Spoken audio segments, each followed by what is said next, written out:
Do you want to feel completely free, unshackled, uninhibited, unfettered by the rules of a culture that uses fear to control us? I know I had an unquenchable thirst for that.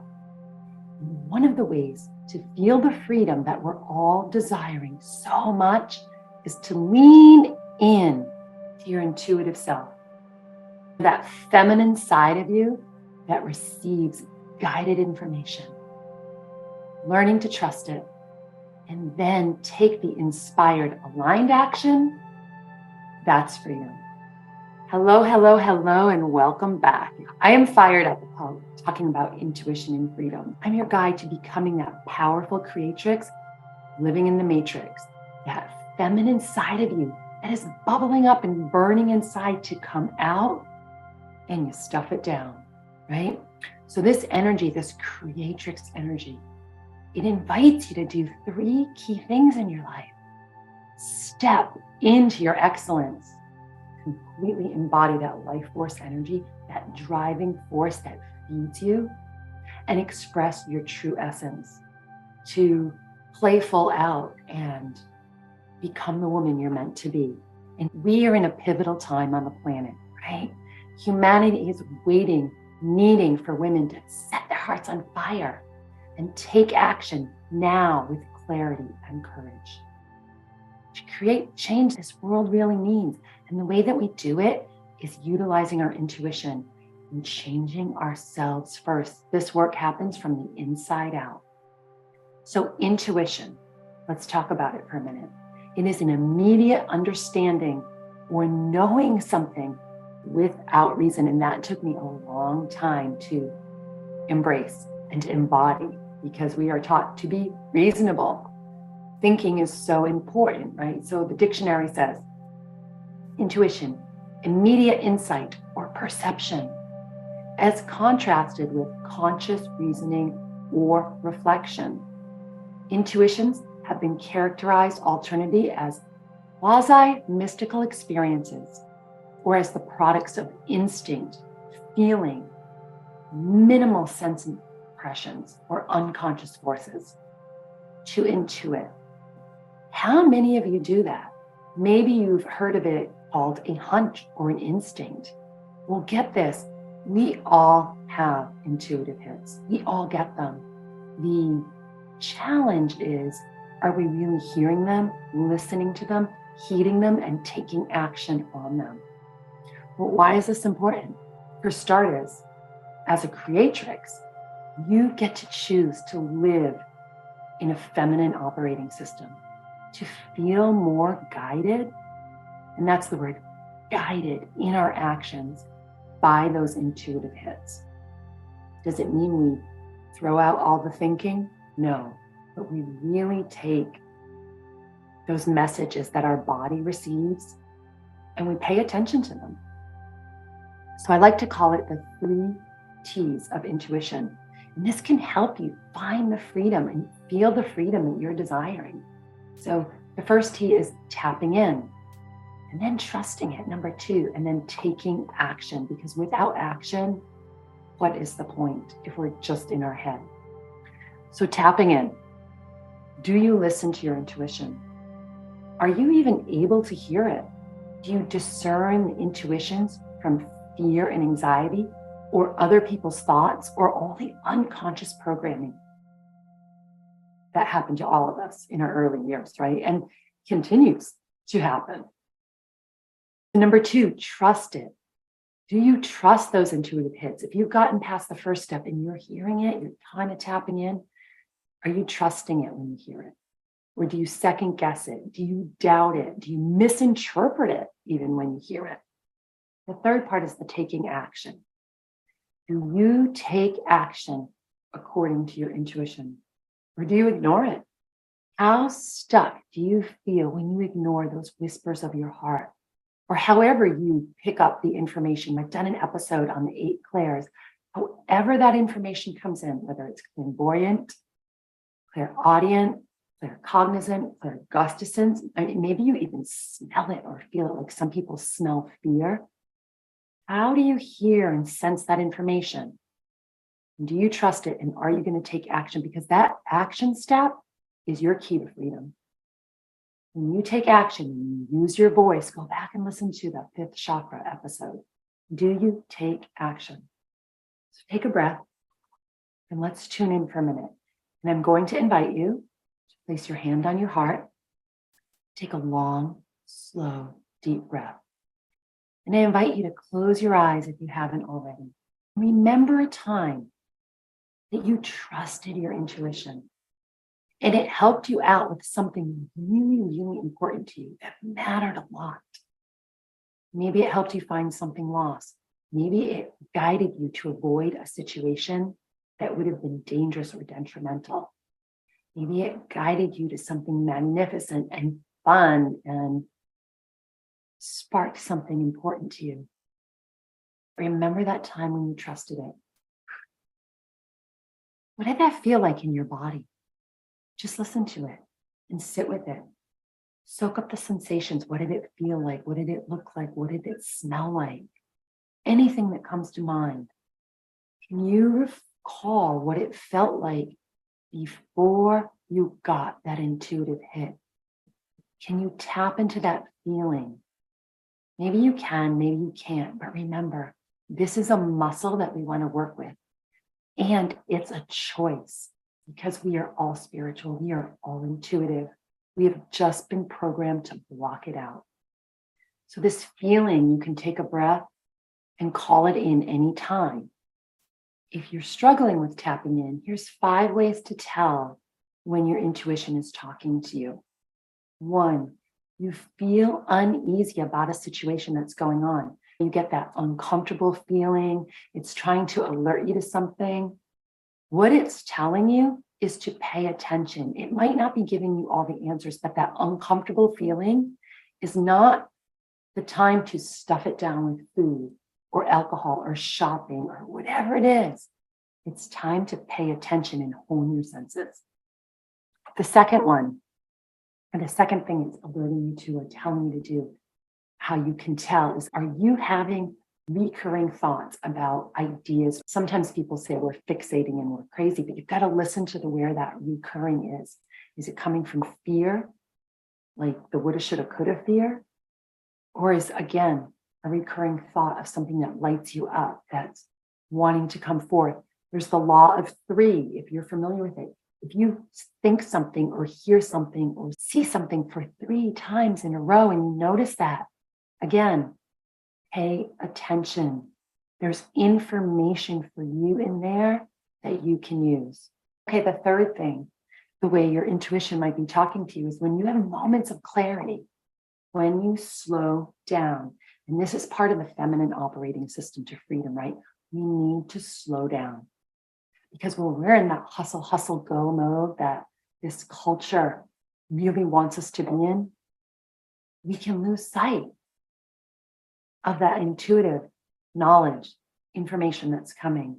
It's okay to hustle, but we've got to create time to be slow, to be still, to be silent, so we can hear, so we can hone that skill, so we can really, really know what freedom feels like for us. The fourth way your intuition might be talking to you is lucid dreaming. Your intuition is not your logical mind. Dreams can be a brilliant way to communicate information to us. We can learn some exercises and some practices energy-wise to really, when we're dreaming, tap in and get more information.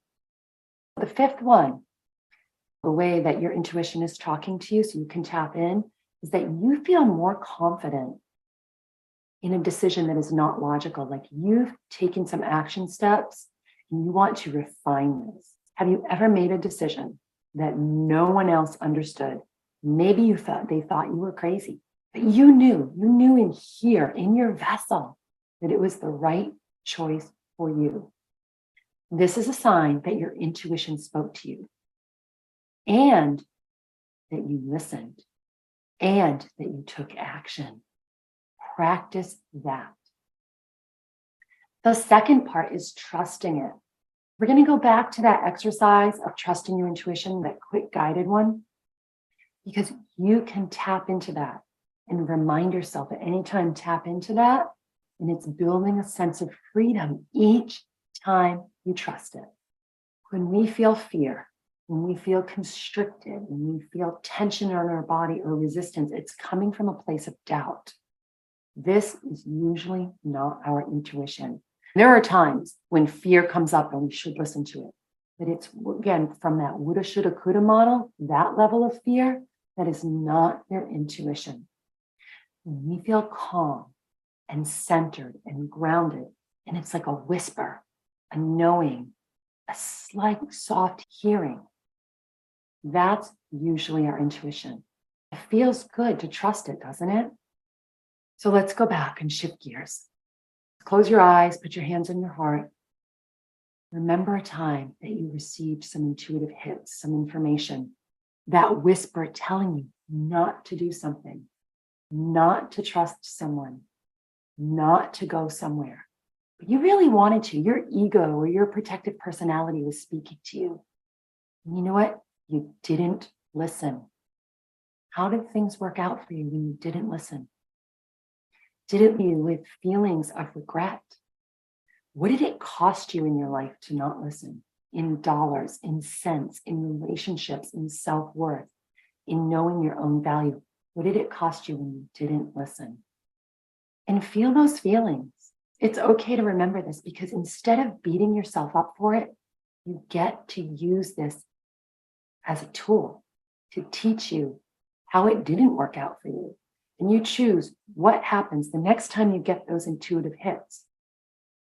Do I want to go back and have it cost me? Do I want to stay stuck? Do I want to live with feelings of regret? Or do I want to take that inspired action that's speaking to me, through me, and take it and see how things play out? So are you going to trust it? The choice is yours. We all have free will. And that's what freedom is about. It's tapping into that free will and knowing that no matter which choice we make, there's a lesson, there's a gift, there's a learning. Don't beat yourself up.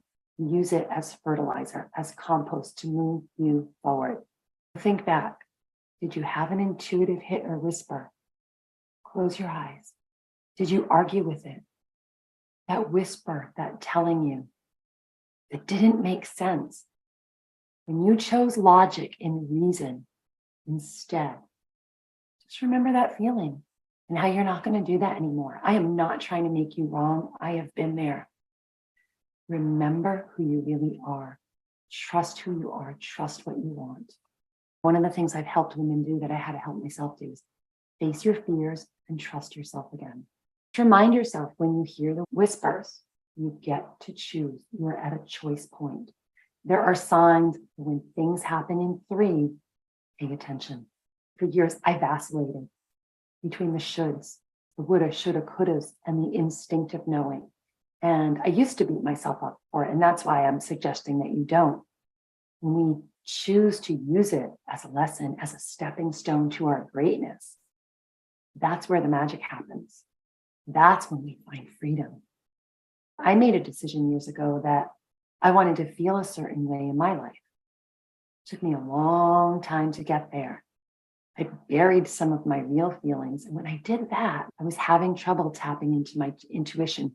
So whatever might be coming up for you, uncomfortable feelings, let them come up. It will help you find the freedom because we want to move through it. No one's coming to save you. No one's coming to do it for you. Trust the whispers. And it brings us to our third point. Take the action steps. The third final step is take the action step. Take action. Do not take any type of action, though. We are looking to take that inspired action that comes from our groundedness, maybe even our gracefulness. We are looking to take that aligned action. You know, when you're in touch with spirit, when your body, this vessel, this is your superpower. It senses everything. When you take that aligned action, magic happens. Trust me. If it hasn't happened for you, I know it can be scary. I know there's been pain. Sometimes when we've spoken out and used our voice and we trusted, there's been pain associated with it. You get to choose to transcend that fear and that pain. When you make that choice, when you trust your intuition, you flip that switch, when you have that paradigm shift, the more you trust your intuition and take that action, the freer you become, the freer you feel. It is about trusting your body, not being numb, opening yourself up to pain and to pleasure, and playing with it, feeling all the feels. If you want to go deeper, if you're curious, if you don't know how to trust your intuition, if you're stuck or at a cross point or a choice point and you need help, reach out to me. I'm on all the social media. If you're not sure how you want to really feel in your life, this is the time. We are in a window of time to get that clarity. If you're afraid to heed the message, maybe the message is so big and you're afraid and you've got clarity, you need a guide, a trusted guide that has your back. Reach out to me or whoever. Maybe you're getting that intuitive hit. You've thought about this person, this situation for 3 times. That's your person. Trust it. Experience them. Look into them. Taking action is powerful. Thank you for being here. Thank you for trusting yourself. Thank you for taking action. And I want you to remember this. The world needs women who are fully awake, dangerously alive, and unified in heart and spirit. We need to come together. I would love for you to be on my team. I would love to work with you if any of this speaks to you. So look me up, come back and watch some other episodes and see if they resonate with you. Have a wonderful day. Thank you for watching.